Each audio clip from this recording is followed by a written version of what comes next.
Hey, what's up, you guys? Barry K. Brown, the Killer Poet, and today I want to talk to you about doing research. So, research is actually one of the most important skill that a copywriter can have if you want to reach those higher tiers, right? If you want to, the quickest way to uplevel your skills is to get better at research, right? So, let's talk about it. As you're doing your research for your marketing, copy, campaign, whatever, you want to understand four things, four critical things, right? You want to understand your prospect. You want to understand your product. You want to understand your competition. And you want to understand the trends that are happening in your industry, right? So whatever industry that you're in, you want to understand like the trends that are happening there. So you can stay up to date on that stuff. The more research that you do and the better research that you're able to do, the easier it'll be for your copy to connect with your audience, your intended audience. So, your marketing campaigns will be that much more effective, right? So, whatever you're trying to accomplish, whether it be a blog post or a sales page, right? You want to make sure that you know who you're talking to, and the best way to do that is to do research, right? So, in today's video, we're not going to talk about all four. We're actually going to focus on the first one. You want to understand your prospects, right? So, in this video, I'm going to show you how, or I'm going to show you the three steps, the three things you need to understand to fully understand your prospect so that your marketing campaigns are as powerful as they possibly can be, right? So the three things that you want to understand about your prospect as you're doing your research is number one, you want to understand your prospect's problem, right? So a great question you can ask yourself, a guiding question that you can have as you're doing this kind of research is what urgent and painful problem is my prospect facing right now, right? And a great way to, or like a quick way to answer this question, of course, is just to think of what promise is my product promising to fulfill, right? So, what promise is my product promising to fulfill, and that will give you an idea of what your prospect's problem is, right? However, if you really want to take it to the next level and really understand your prospect's problems the way that they understand it, do some research. Go to go to forums like Reddit, Quora, and you can even look at some Amazon ads or Amazon reviews rather, and just see what people are saying about your prospect's problem. Right? What people are saying. Uh, you'll get an idea of what they think their biggest problems are. You'll find a few stories there how they overcame their problems, or embarrassing stories about like how they knew they had a problem, how they discovered their problem, uh, and you'll get like an idea of like exactly the kind of language that your prospect used to describe their problem, which will help you create more resonant messages, right? So that's number one. You want to understand your prospect's problem. What urgent and painful problem is your prospect experiencing right now? Use that guiding question. Part number two, you want to understand your the person, the actual person that you're talking to, right? So you know their problem, you did the research, you went on Reddit, you went on Quora, you looked at some Amazon reviews, you understand the problem, right? Now you want to know exactly who you're talking to. Who is the person who has this problem, right? And here are a few guiding questions that you can use in order to figure out who this person is, right? So think about, is your prospect male or female, right? Or are you selling a product that's like a neutral, like a 50-50 split, like, potato chips or Coca-Cola, right? If not, think about, is your prospect male or female? And what kind of biases is that person going to have as a result of their sex or their orientation, right? Think about their age, right? What is your prospect's age range, right? Are they young, like 18 to 24, like just going through college, not really having a lot of experience in life? Or are they, 60 years old plus, right? With all the experience of the world, jaded to the world, right? And actually kind of conservative and fearful, right? Trying to protect their legacy, right? As opposed to just starting to build traction for themselves, right? So, what is their age range? What are their social, political, and religious inclinations or biases, right? Are they liberal or conservative, right? That will play a huge role in how you approach your copy projects, right? Because you'll use different language to talk to those different audiences, right? And here's a writing exercise that you can do that's actually super powerful that will help you step into your prospect's mind state, right? So that you know for a fact that the copy that you write is resonant. So what you want to do is set a timer for 20 minutes, right? And in that 20-minute span, use as much detail as possible and describe the typical day in the life of your prospect from the first person perspective, right? So imagine that you are your prospect, right? And you're using the word I, right? So I wake up in the morning, I set the coffee, I start running the coffee. I go back to the bedroom, kiss my wife to wake her up. I, I, I then go to the bathroom, brush my teeth, wash my face, take a shower. The kids get up. My wife goes and handles the kids, gets them ready for school. I get out the shower. I get ready for work, and then I load the kids up in the car and I take them to school. Right? So you want to think about your prospect's life, an average day in their life, and write it from their perspective, from the first person perspective.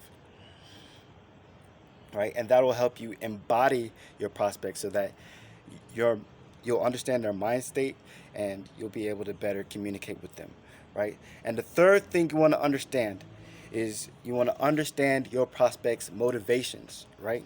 So everybody everybody is motivated by their emotions, right? Whenever we take an action, it's because we experienced a specific emotion and it motivated us to take action, right? So you want to understand what emotions your prospect is experiencing in regards to the problem that you solve so that you can trigger the action that you want them to do, right?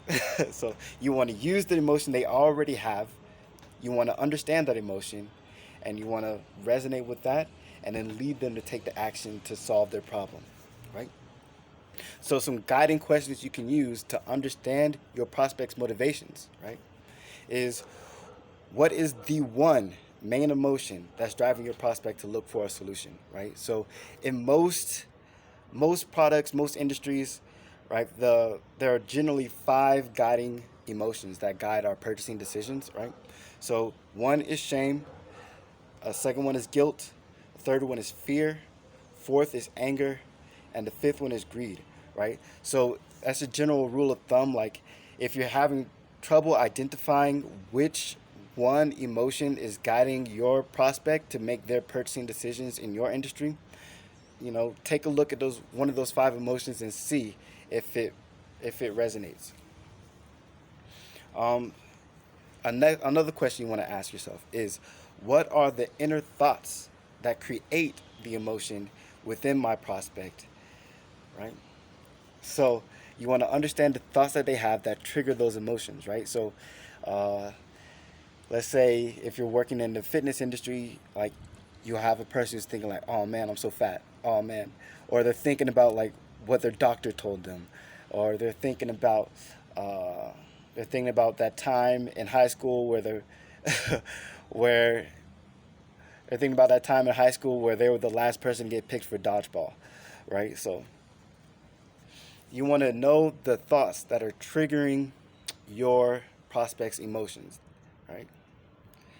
Next, you want to think of what are some relatable, unique, or interesting stories that your prospect experiences. And all right, so that'll be kind of like the example that I gave you, right? Where maybe you have in the fitness industry, your prospect is thinking about the story about how she was the last one to get picked for dodgeball. Or you have a story like your kids being embarrassed when you pick them up from school because all her friends will make fun of her because her dad is so fat, right? So you want to think of those unique and interesting stories that relate to your prospect, and you can use those stories in your copy. They'll make your copy that much more powerful because 1, people love stories, and 2, especially if they're resonant, if they're emotionally relevant to them, they'll definitely love that story. So a good way to find those stories is, like I said earlier, you can look in those forums like Reddit and Quora, because a lot of people post their stories about how they discovered their problem and uh, how they found solutions for their problems. So check out those forums. You'll find some really interesting stories. So another thing you want to consider are the secondary emotions that your prospect experiences. So you want to understand what are the less important. So there's one main emotion, and then there's also generally like some other not so important, but still strong enough to motivate. Right? They're not the main factor, but they're still strong enough to push them towards action. Right? So if you want to push as many buttons as possible to get your prospect to take an action, right? And the more emotions that you can trigger within your prospect, the more likely they are to take an action. So think of the less resonant emotions. They're still there, and maybe they're not as important as the main emotion, but they will help you get that sale, because you're triggering your prospect with emotions, motivating them to take an action. And what are the internal thoughts that trigger those secondary emotions? You want to think about that. Now, another guiding question for you in understanding your prospect's motivations is you want to understand their nightmare scenario. So, a cool writing exercise that you could do for this one is you want to set a timer for 20, 15 minutes. Set a timer and write out 2 or 3 examples of the worst case scenario that your prospect can experience with their problem, with the problem that your product solves, right? So take a moment, think about what your prospect is going through. What is the worst case scenario for them, and write it down, even from the first person perspective, right? So do that. And then on the flip side, you want to write down their dream scenario, right? So set another timer, 15 to 20 minutes, and write down 2 or 3 scenarios of their dream scenario, right? Right in front of first person. And as you do this, you'll understand your prospect. You'll Because people are motivated by 2 things, right? You can motivate people by having them run away from something, run away from pain or fear, right? You can have people run away from pain, or you can entice people to run towards pleasure, right? And so you want to understand both of those things. So write down their dream scenario and their nightmare scenario, and that will help you understand how to motivate your client or your prospect through those stories, right? So I hope this video has been helpful for you. My name is Barry K. Brown, the Killer Poet, and this video was about how to research your prospect so that your copy is that much more powerful. The next video in this series will be how to research your market so that your copy is that much more resonant. So stick around for that. Subscribe and hit the notification bell so that you don't miss it. Yeah, and if you're interested in learning the Killer Poet formula for writing killer copy, check out the links down below, and yeah, sign up for my email list. I'll send you some cool stuff. So yeah, this is Barry K. Brown, the Killer Poet. I hope you guys have a great day. I'll see you guys in the next video. Peace.